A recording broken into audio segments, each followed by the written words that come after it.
প্রথম যেটা শেখা লাগবে সফটওয়্যার ভার্সন।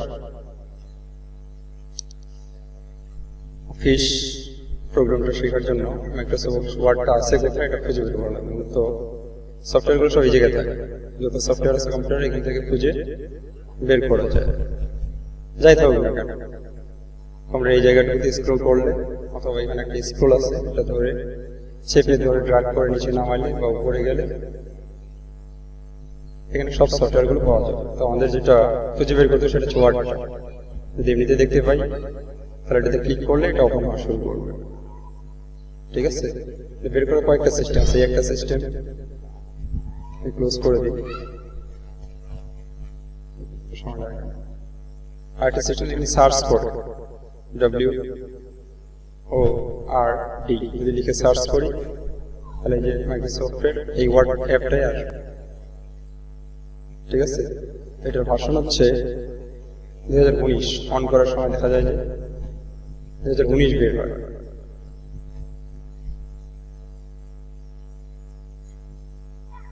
অফিস 2019 এটার কিছু ভার্সন আছে, মূলত 2003, 2010, 2013, 2016, 2019 আর একটা আছে অফিস 365, এরকম কয়েকটা ভার্সন আছে। তো আমাদের প্রতিনিয়ত সফটওয়্যারের আপডেট ভার্সনগুলো ব্যবহার করতে হয়। আপডেট ভার্সনগুলো ব্যবহার করার সুবিধা কি, এটাতে নতুন নতুন কিছু ফিচার যুক্ত হয়। ফিচার বলতে ওরা 2003 সালে যেটা আবিষ্কার করছে, পরবর্তীতে এদের মনে হয়েছে যে না, এটাতে আরো কিছু সংযোজন করা দরকার। ঠিক আছে, আরো নতুন কিছু করা দরকার। ওরা প্রতিনিয়ত এই সফটওয়্যারের পেছনে কাজ করে। তো নতুনত্ব দিতে দিতে দিতে দিতে এই পর্যন্ত 2019 সালে সর্বশেষ যেটা নতুনত্ব দিয়েছে ওরা, এটা হচ্ছে এই সফটওয়্যারটা। এখনো আমাদের অফিস আদালতে 2007 বা 2010 ব্যবহার করে। ঠিক আছে, পুরানগুলো ব্যবহার করলে আমাদের কাজে কিছুটা অসুবিধা হবে। সাপোজ মনে করো যে পুরান একটা ব্রিজ আছে, ওই ব্রিজের পাশে নতুন একটা ব্রিজ করছে। তো পুরান ব্রিজ ভাঙে নতুন ব্রিজ করার কারণ হচ্ছে কি, ওটার মেয়াদ উত্তীর্ণ। ঠিক আছে, এরকম সফটওয়্যারও একই অবস্থা। ওই সফটওয়্যারের মেয়াদ শেষ হয়ে গেছে, বা ওইটার সাথে আরো কিছু সংযোজন করা দরকার, বা ওই সফটওয়্যার দিয়ে ভালো কাজ হচ্ছে না, যার জন্য নতুন সফটওয়্যার আবিষ্কার করা হয়। মূলত নতুন বলতে ওইটারই আরেকটা ভার্সন, হ্যাঁ, কিছু সংযোজন করে নতুন কিছু তৈরি করে। এটা প্রতি বছর হয় না, মূলত প্রতি 2 বছর 3 বছর পর পর এটাকে নতুন দেয়। 2007টা সবচেয়ে ব্যাপক চলতেছিল, এর আগে 2003টা ব্যাপক চলতেছিল, তারপর 2010 একটা আসছে, 2013 একটা বের করছে, 2016 একটা, এবং সর্বশেষ হচ্ছে 2019 একটা। তো আমরা এটার এই সফটওয়্যারটা দিয়ে মূলত লেখালেখির সমস্ত কাজ করতে পারবো। মাইক্রোসফট অফিস ওয়ার্ড প্রসেসিং এর লেখালেখির সমস্ত কাজ করা যায়। আমরা শুরুতে লিখবো তো ঠিক আছে, আগে ফাইল মেনুটাতে দেখি এটার ভিতরে কি কি আছে। আমরা কিবোর্ড থেকে টাইপ করলেই কিন্তু লেখা শুরু হবে। তো আমাদের লিখলেই শুধু হবে না, এটার ডিটেলস জানতে হবে, কোন লেখাটা কিভাবে লিখলে ভালো, বা আমাদের কাস্টমার যেভাবে লেখাটা চাইবে ঠিক সেইভাবে আমাদের লিখে দিতে হবে। আমরা ফাইলের আন্ডারে যাই। ফাইলের আন্ডারে গেলে এটার হোম ট্যাবের আন্ডারে চলে যায়। মূলত এটা নিউ আছে, নিউ দিলে নতুন আরেকটা পেজ হবে। এখানে একটা ছিল, এখন দেখা যায় যে 2টা আছে। ঠিক আছে, ফাইল থেকে নিউতে ক্লিক করছি, নতুন আরেকটা উইন্ডো বের হয়েছে। এখানে একটাকে ক্লোজ করে দিই, একটা রাখি, আবার যদি চেষ্টা করি ফাইল থেকে নিউ, দেখা যাবে যে ব্ল্যাঙ্ক ডকুমেন্ট। ব্ল্যাঙ্ক মানে হচ্ছে ফাঁকা পেজ। যদি ফাঁকা একটা নিই তাহলে দেখা যাবে যে এখানে 2টা আছে। এটার আন্ডারে 1, 2, 3টা সবগুলো আছে এখানে। আচ্ছা থাক, সমস্যা নেই, এখানে 2টা আছে। এবার ফাইলের আন্ডারে আর কি কি আছে আমরা দেখি। ওপেন, ওপেন মানে ওপেন করা। আমাদের কম্পিউটারের ভিতরে কোনো কিছু আছে, ওইটাকে যদি আমরা ওপেন করতে চাই, কম্পিউটার কোথায় আছে, দিস পিসিতে যদি যাই, দিস পিসির আন্ডারে কোথাও কিছু আছে কিনা আমরা ঢুকলেই বুঝতে পারবো। ভিতরকার কোনো কিছু আমরা এখানে ওপেন করতে পারবো। আমি ডেস্কটপে যাই, ডেস্কটপে একটা তৈরি করে রাখছিলাম আগে, দিস পিসি থেকে ডেস্কটপ, এই যে এটা ওপেন করলাম, বাংলা লিখছিলাম একটু আগে। তাহলে ফাইল থেকে আমরা কি করতে পারবো, নিউ মানে নতুন একটা পেজ দিতে পারবো, ওপেন মানে ভিতরে আমার কম্পিউটারের ভিতরে যতগুলো আছে হ্যাঁ আগে তৈরি করা আছে সেগুলো আমরা ওপেন করতে পারবো। ওপেন করার একটা সিস্টেম হচ্ছে যেটা ওপেন করতে চাই সেটাতে যা ডাবল ক্লিক করলেই ওপেন হবে, এরকম করে ডাবল ক্লিক করলে এটা অটোমেটিক ওপেন হওয়া শুরু করবে। ঠিক আছে, যদি ক্লোজ করে দিই সবকিছু এখানে যতগুলো আছে, এটা ওপেন করতে যাচ্ছি জাস্ট ডাবল ক্লিক করবো তাহলে এটা ওপেন হয়ে যাবে। এই আর ইউজ যদি না করি এখান থেকে ওপেন করতে চাই তাহলে ফাইল থেকে ওপেনে যাবে। এবার চলে যাই ইনফোতে। ইনফো মানে এই পৃষ্ঠাটার ডিটেইলস ইনফরমেশন। সাইজ হচ্ছে 12 KB, পেজ একটা আছে, এখানে ওয়ার্ড আছে 6টা, টোটাল এডিটিং টাইম, এটা এডিটিং করতে সময় লেগেছে টোটাল 1 মিনিটের মতো। টাইটেল, কোন টাইটেল যদি থাকতো এখানে অ্যাড করা যাবে, ট্যাগ, এগুলো মূলত তোমার সামনে আসা এটা চেয়ারগুলোর সামনে এগুলো দেখতে হবে।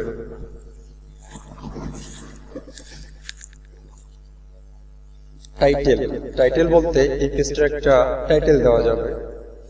ট্যাগ মূলত এটা সিওর জন্য কাজে লাগে। মূলত আমরা যদি অনলাইনে এই পেজটাকে সার্চ দিই তাহলে অনলাইনে কি সার্চ করলে এটা পাওয়া যাবে এই ধরনের অফলাইন কিছু ট্যাগ দেওয়া যায়। তারপর হচ্ছে লাস্ট মডিফাইড, সর্বশেষ কখন কয়টার দিকে মডিফাই করা হয়েছে এটা দেওয়া আছে। ক্রিয়েটেড, কখন তৈরি করা হয়েছে। লাস্ট প্রিন্টেড, প্রিন্ট করা হয়েছে কিনা।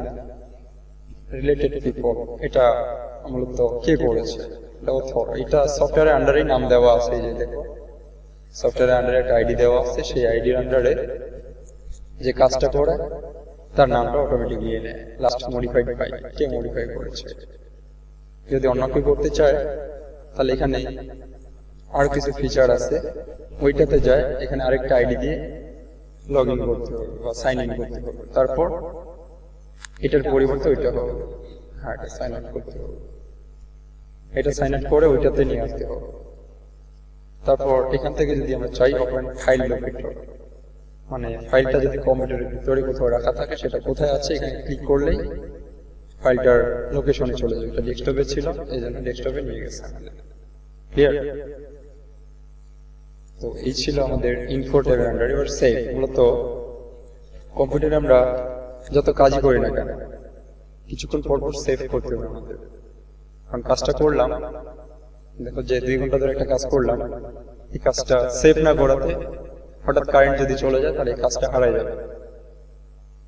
ঠিক আছে, আমি লিখলাম একটা কাস্টমারের লেখা, 2 ঘন্টা ধরে কাজ করলাম, পরে আর সেভ করিনি, আমার সেভ করতে মনে নেই, তখন এটা আর থাকবে না, অটোমেটিক এখান থেকে চলে যাবে, ডিলিট হয়ে যাবে। তো এটা সেভটা করি আমরা শর্টকাটে, এটা কি আছে Ctrl+S, এটা এখানে দেওয়া নাই, এখানে গেলে আসবে, হ্যাঁ Ctrl+S। এটা আমরা কিছুক্ষণ পর পর চাপবো, প্রতি 2 মিনিট পর পর বা 1 মিনিট পর পর, কাজের সাথে সাথে কাজ করতেছি সাথে সাথে Ctrl এবং S এটা আমরা চাপ দিই, তাহলে এটা সেভ হয়ে যায়, ওইটার আন্ডারে সেভ হতে থাকে। এবার হচ্ছে সেভ এস।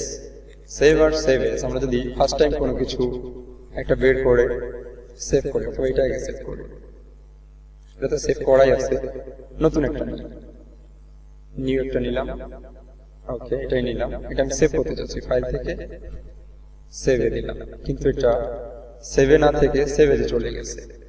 মানে প্রথম কোনো কিছুকে যদি আমরা সেভ করতে চাই সেটা সেভ অ্যাজে নিয়ে যাবে। আমি ডেস্কটপে সেভ করতে যাচ্ছি, এটা একটা নাম দিতে পারবো, ফাইল কিভাবে সেভ করতে হয় এটাই প্রসেস। ফাইলটার জন্য একটা নাম দিয়ে দিচ্ছি, সাপোজ আমার নাম একটা নাম দিলাম। তো এটা হচ্ছে ফাইল টাইপ, টাইপটা মূলত .docx, এটা ওয়ার্ডের এক্সটেনশন। ঠিক আছে, ভিডিওর যেমন .mp4 থাকে, অডিওর যেমন .mp3 থাকে, এরকম ওয়ার্ডের হচ্ছে .docx, এটা হচ্ছে এটার এক্সটেনশন। এটাও চেঞ্জ করা যায়, আর কিছু এক্সটেনশন আছে, এখান থেকে পিডিএফ বানানো যায়, অন্য কোনো এক্সটেনশনে নিয়ে যাওয়া যায়, তবে স্বাভাবিক যেটা আছে এটাই। ক্লিয়ার? এবার সেভে দিয়ে দেবে এখান থেকে একটা ক্লিক, তাহলে এটা সেভ হয়ে গেছে। এবার যদি আমরা সেভে ক্লিক করি আর সেভ এজে নিয়ে যাবে না, মানে প্রথমকার সেভটা সেভ এজে নিয়ে যাবে। এবার যদি আমরা সেভ এজ করতে পারবো, এটা ফাইল থেকে সেভ এজ, মানে একটা ডকুমেন্টকে আমরা চাচ্ছি যে দুই জায়গায় সেভ করতে, এটা থাক, একটা সেভ করেছি না জাহাঙ্গীর দিয়ে, ওইটা এই যে এটা ওই নামটা না ঠিকই তো আছে, আরেকটা সেভ করি, এটার নাম দিই জাহাঙ্গীর 2, মানে একটা ডকুমেন্টকে আমরা দুটো নামে সেভ করতে যাচ্ছি, তখন সেভ এজে আমাদের যেতে হবে। একটা হচ্ছে জাহাঙ্গীর 2 আর একটা হচ্ছে জাহাঙ্গীর, এই যে দুইটা। এখন আমরা যে দুইটা করলাম, একটা দুইটা, অনেক সময় প্রবলেম পড়ে যে এটাতে এইটুকু কাজ করলাম, আরো কিছু সংযোজন করে আরেকটা ফাইলে সেভ করতে যাচ্ছে, তখন আমাদের কোথায় যেতে হবে? সেভ এন্ড সেভ এজে, সেভ এজে যেতে হবে। সেভে গেলে ওইটার উপরই সেভ হতে থাকবে একটা ডকুমেন্টের ভিতরেই। হ্যাঁ, প্রথম কার্ডটা যেখানে সেভ করব, এখানে যদি আমি 3 নাম্বার দিয়ে আরো কিছু লিখি, তখন দেখা যাবে যে শুধু সেভ দিই তাহলে ওইটার উপরই সেভ হবে, আর যদি সেভ এজ দিই তাহলে অন্য আরেকটা ফাইল তৈরি হয়ে সেখানে যায় সেভ হবে। বুঝা গেছে? এই ছিল সেভ আর সেভ এজ। হিস্টোরি দরকার নাই, মূলত হিস্টোরিতে কিছু নাই। হিস্টোরি বলতে এই যে এগুলো, কখন কোনটা ওপেন করা হয়েছে, কখন কি করা হয়েছে, এগুলো। প্রিন্ট, প্রিন্ট মূলত প্রিন্টার লাগবে আমাদের, যদি পেজটাকে প্রিন্ট করতে চাই, বের করা, একটা পেজকে কাগজে প্রিন্ট দিয়ে বের করা। এখানে যদি প্রিন্টার নাই, তারপরে প্রিন্টের অপশনগুলো শো করাচ্ছে, এখানে প্রিন্টে ক্লিক করলেই কত কপি নিতে যাচ্ছি, কয়টা পেজ বের করতে যাচ্ছি এখানে দিয়ে দিব। যদি 5টা বের করতে চাই 5টা দিয়ে দিব, প্রিন্টে ক্লিক করবো, বের হওয়া শুরু করবো। তবে প্রিন্ট দেওয়ার আগে হাইলি রেকমেন্ড করবো পেজটার সেটিংসটা দেখে না। বুঝা গেছে? সেটিংস এর আন্ডারে কি কি আছে? এখানে আছে প্রিন্ট অল পেজ, যতগুলো পেজ আছে এটাতে, এই ফাইলটাতে সব কয়টা পেজেই প্রিন্ট হবে যদি এটা থাকে। এখানে আরো কিছু আছে, প্রিন্ট কারেন্ট পেজ, আমরা যে পেজে আমাদের কারসরটা থাকবে সেটা প্রিন্ট হবে। প্রিন্ট আর কি আছে, কাস্টম প্রিন্ট, মূলত এখানে পেজ নাম্বার আমরা দিয়ে দিতে পারবো। 10টা পেজ যদি থাকতো, এখান থেকে আমি 9 নাম্বারটা দিতে চাচ্ছি, প্রিন্ট 9 লিখে প্রিন্ট দিয়ে দিব, শুধুমাত্র 9 নাম্বার পেজটা প্রিন্ট হবে। এবার হচ্ছে প্রিন্ট ওয়ান সাইডেড, এটা মূলত কিছু কিছু প্রিন্টার আছে যেগুলো একই সাথে দুই পাশেই প্রিন্ট হয়, উভয় পাশে। একবার ঢুকবে, পেজ 1 প্রিন্ট হইলো, তারপর ওই পেজটা টেনে আবার পেজ 2টা প্রিন্ট হবে। এরকম কিছু দামি প্রিন্টার আছে যেগুলো এগুলোতে এই কাজটা হয়। এটা হচ্ছে কোলেটেড, এটা আরেকটা সার্ভিস। এটা মূলত 1 2 3 1 2 3 1 2 3 এরকম দেওয়া আছে না, আর এটার মানে হচ্ছে এটা সেট বাই সেট বের করবে। এখানে যদি আমার কয়টা পেজ নিয়ে নিচ্ছি, পেজ কয়টা হচ্ছে, এখানে 5টা পেজ, 5টা পেজ হয়ে গেছে, ঠিক আছে। আমরা যদি কিছু লিখি নাই, জাস্ট পেজগুলো বাড়াইছি, এখান থেকে প্রিন্টে যাচ্ছে। আবার এটা কত নম্বর পেজ? 5 নম্বর পেজ চলে যাচ্ছে, এটা চলে গেছে 1 নম্বর পেজে, 2 নম্বর পেজে, 2 নম্বর পেজটা ফাঁকা আছে, 3 নম্বর পেজ, 4 নম্বর পেজ, 5 নম্বর পেজ। তো এখান থেকে আমি প্রিন্ট করতে যাচ্ছি, এটাতে যদি ক্লিক করি কোয়ালিটিতে, তাহলে দেখা যাবে যে প্রিন্ট হবে আমাদের সেট বাই সেট বের হবে। Page 1, page 2, page 3, page 4, page 5, একটা সেট বের হইলো। হ্যাঁ, এক সেট বের হইলো, নতুন করে সাজাইতে হবে। 1 থেকে 5 পর্যন্ত বা 1 থেকে 5টা পেজ আছে, তো এক সেট বের হবে। চাই যদি আমরা 2 কপি করে, তাহলে সেট বাই সেট সে বের হইতে থাকবে। এখানে 10টা কপি দিয়ে দিচ্ছি, তাহলে এখানে 10টা সেট বের হবে। এটা যদি দিয়ে দিই, অনেক সময় আমাদের দরকার পড়ে, তাহলে 1 2 3 1 2 3 এভাবে সে বের হবে। আর যদি এরকম করে দিই 1 1 2 2 3 3, হ্যাঁ, তাহলে প্রথম পেজটাই এখান থেকে 10 যদি লেখা থাকে তাহলে 10টা বের হবে। তারপর 2 নম্বর পেজটা 10টা বের হবে। এর জন্য আমাদের পরবর্তীতে আবার নতুন করে সেট করতে হতে পারে। বোঝা গেছে? হ্যাঁ, লাইব্রেরিতে যদি এই ফাংশনটা জানা থাকে তখন এটাতে ক্লিক করলেই হয়ে গেল। এটা হচ্ছে পোর্ট্রেট ওরিয়েন্টেশন। আমাদের এই পেজটা লম্বালম্বি ভাবে সাজানো আছে। এটাকে যদি আমরা ল্যান্ডস্কেপ করে দিই তাহলে পেজটা ঘুরে যাবে। বোঝা গেছে, এদিক দিয়ে ঘুরে যাবে। এটা হচ্ছে পোর্ট্রেট আর ল্যান্ডস্কেপ। পেজটা সোজা হয়ে গেল। এটা যদি চাই পেজটা এদিক থেকে ঘুরে গেল। এটা হচ্ছে পেজের সাইজ। আমাদের বাংলাদেশে যে কয়েকটা সাইজ চলে, সবচেয়ে বেশি চলে A4 সাইজ। A4 সাইজের পেপারটা সবচেয়ে বেশি চলে। আরেকটা হচ্ছে লিগাল পেপার। লিগালটা মূলত A4 হচ্ছে একটু বড়, লম্বাটা একটু বড়, সাইজটা ঠিক আছে, 8.5 বাই 14 এটা। আর A4টা হচ্ছে 8.27 বাই 11।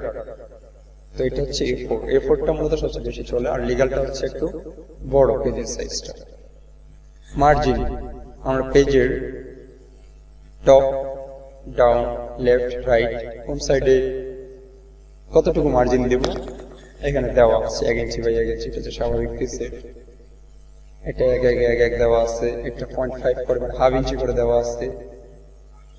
এগুলো পেজের মার্জিন দিতে হবে আমাদের প্রিন্ট দেওয়ার আগে। এগুলো দেখে নিতে হবে খুব ভালোভাবে, না হয় যখন দামি কোনো পেজ প্রিন্ট দিতে যাব, বিশেষ করে ডিড যখন প্রিন্ট দিতে যাব, তখন মারাত্মক সমস্যায় পড়তে হয়। একটা ডিটের দাম 200 থেকে 250 টাকা নেয় অনেক সময়।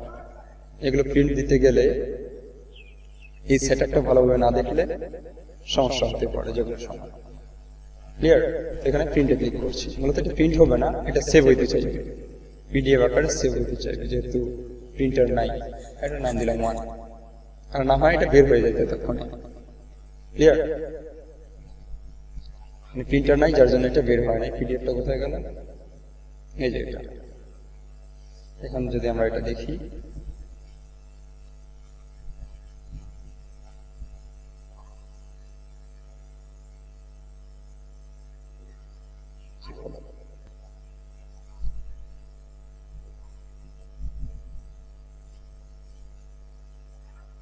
শো করা হবে না, ফাঁকা একটা পেজে গেছে, তাই জন্য। তাহলে এই পর্যন্ত আমরা শিখলাম ফাইল ট্যাবের আন্ডারে নিউ, ওপেন, ইনফো বা information, save, save S, print. এবার হচ্ছে শেয়ার। যদি আমাদের নেট থাকতো তাহলে এটা শেয়ার করতে পারতাম, শেয়ার উইথ পিপল, অন্য কোনো ফ্রেন্ডকে আমরা এটা দিতে পারবো, ইমেইলে এটা পাঠাতে পারবো, অথবা প্রেজেন্ট অনলাইন, অনলাইন ক্লাসের মাধ্যমে দেখবা যে এই ফাইলটা শেয়ার করা যাবে এরকম ক্লাসের ভিতরে। পোস্ট টু ব্লগ, যাদের ওয়েবসাইট আছে, ব্লগ আছে, মূলত ব্লগ বলতে গুগলের একটা ব্লগার নাম সাইট আছে, সেটা ফ্রিলি অ্যাক্সেস করা যায়। আমার কয়েকটা ব্লগ আছে, গীতালগঞ্জ বিএল হাই স্কুল নামে আমি ব্লগ তৈরি করছি। সো এখানে যদি দিয়ে দিই তাহলে এটা সরাসরি ব্লগে নিয়ে চলে যাবে, ওইখানে যা শেয়ার করবে। এই ছিল শেয়ারের অপশনে। আর হচ্ছে এক্সপোর্ট। এক্সপোর্ট মূলত ফাইলটার যে এক্সটেনশন, আমরা দেখেছি যে ওয়ার্ডের যে এক্সটেনশন সেটা হচ্ছে .docx। আর যখন আমরা এক্সপোর্ট করব ফাইল থেকে এক্সপোর্ট, তখন এটার এক্সটেনশনটা চেঞ্জ করতে পারবো। .docx থেকে .doc, .dot, .dotx, .text, .rrtf এরকম বিভিন্নটাতে চেঞ্জ করতে পারবো। অথবা এটাতে যদি ক্লিক করি এখানে ফ্লিপ পিডিএফ হয়ে যাবে। মূলত আমাদের পিডিএফটা মাঝে মাঝে লাগে, পিডিএফটা সহজে নষ্ট হয় না। যে কোনো কম্পিউটারে নিলে বা মোবাইলে নিলে এটা লেখাগুলো ভেঙে যায় না। তাহলে আমরা দেখলাম এক্সপোর্ট। এক্সপোর্ট মূলত হচ্ছে এটার যে ফাইল টাইপ, যে এক্সটেনশন, সেটা চেঞ্জ করে অন্য কোনো এক্সটেনশনে আমরা নিয়ে যেতে পারবো। আর এটা হচ্ছে ক্লোজ। ক্লোজ মানে এই পেজটা থাকবে না, ক্লোজ হয়ে গেল, এই পেজটা নাই। ফাইল থেকে ওই পেজটা যদি আবার বের করতে যাই তাহলে এখানে রিসেন্টের আন্ডারে ওই পেজটা কিন্তু থেকে যাবে। রিসেন্টের আন্ডারে কয়েকটা পেজ এখানে থেকে যাবে যেগুলো আমরা লাস্ট মডিফাই করেছি। এই পেজটা রাখলাম। ফাইলটার আন্ডারে আরো কি আছে দেখি। এখানে হচ্ছে অ্যাকাউন্ট। এই অ্যাকাউন্টের আন্ডারে এখানে একটা হটমেইল দিয়ে আমি লগ ইন করেছি। মূলত এখানে অবশ্যই একটা অ্যাকাউন্ট থাকতে হবে, কারণ এদের যে নতুন সফটওয়্যার গুলো 2019 ভার্সন, যেটা 2016 ভার্সন, 2013 ভার্সন, অবশ্যই একটা অ্যাকাউন্ট দিয়ে লগ ইন করতে হবে, না হয় এই সফটওয়্যারটা ইনস্টল করা যাবে না, সফটওয়্যারটা ইনস্টল করা যাবে না, প্লাস ক্র্যাক করা যাবে না, চালানোই যাবে না। অফিসের আন্ডারে যে সফটওয়্যারগুলো থাকে, ওয়ার্ড থাকে, এক্সেল থাকে, পাওয়ার পয়েন্ট থাকে, আউটলুক থাকে, ওয়ান নোট, এটা হচ্ছে পাবলিশার, এটা হচ্ছে অ্যাক্সেস, আর এটা হচ্ছে স্কাইপ। মূলত স্কাইপ দিয়ে ভিডিও কল করা যায়। এই কয়েকটা সফটওয়্যার হচ্ছে এই অফিসের আন্ডারে। অ্যাকাউন্টের নিচে আরো কিছু আছে, সেটা হচ্ছে ফিডব্যাক। আমরা যদি চাই তাহলে যারা এই সফটওয়্যারটা বানিয়েছে তাদেরকে ফিডব্যাক দিতে পারবো। আই লাইক সামথিং, আমি এটাকে লাইক করছি, এটাকে যদি সেন্ড পাঠাই দিই তাহলে ওদের কাছে এটা চলে যাবে। যদি নেট থাকতো তাহলে চলে যেত, যেহেতু নেট নাই এটা যাবে না। আই ডোন্ট লাইক সামথিং, এটা যদি পাঠাই দিই তাহলে ওদের কাছে চলে যাবে। যা আমাদের কোনো মতামত যদি আমরা দিতে চাই যে সফটওয়্যারটা এরকম করে না করে অন্যভাবে করলে ভালো হতো, তখন এখানে লিখে আমরা পাঠাইতে পারবো। ক্লোজ করে দিচ্ছি। এই ছিল এটাতে। এবার হচ্ছে অপশন। এই অপশনটা হচ্ছে মূলত এটার কিছু সেটিং। আমি একবারে বেসিক, অ্যাডভান্স এবং মাস্টারি, এই কোর্সটার তিনটা ভাগ আছে। বেসিক মূলত যারা 3 মাস বা 6 মাসে শিখে এদেরকে বেসিকটা শেখানো হয়।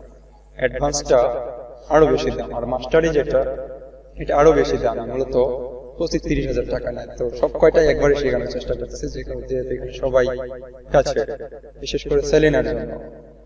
এখানে জেনারেল আন্ডারে কিছু সেটিং আছে। এই সেটিং গুলো আমাদের খুব ভালোভাবে দেখতে হবে একটা একটা করে। ডিসপ্লে আন্ডারে কিছু সেটিং আছে, আমরা পড়লেই বুঝতে পারবো যে কোনটা কি কাজ। প্রুফিং এর আন্ডারে অটো কারেক্ট অপশন, এটা আমাদের মাঝে মাঝে দরকার পড়ে।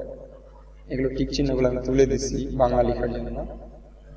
বাংলা লিখতে গেলে আমরা মাঝে মাঝে সমস্যায় পড়ি এই টিক চিহ্নগুলো থাকলে।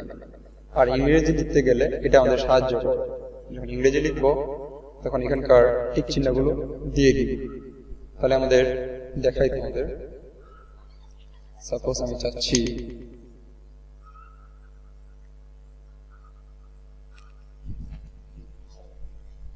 ভাষা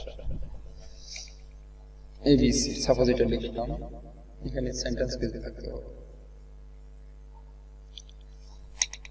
অথবা দি। আমি তো ছোট হাতে টি দিয়ে শুরু করেছিলাম, EHE ছোট হাতে দিলাম, স্পেস দেওয়ার সাথে সাথে দেখা যায় যে এটা বড় হাতের হয়ে গেছিল, হবে না।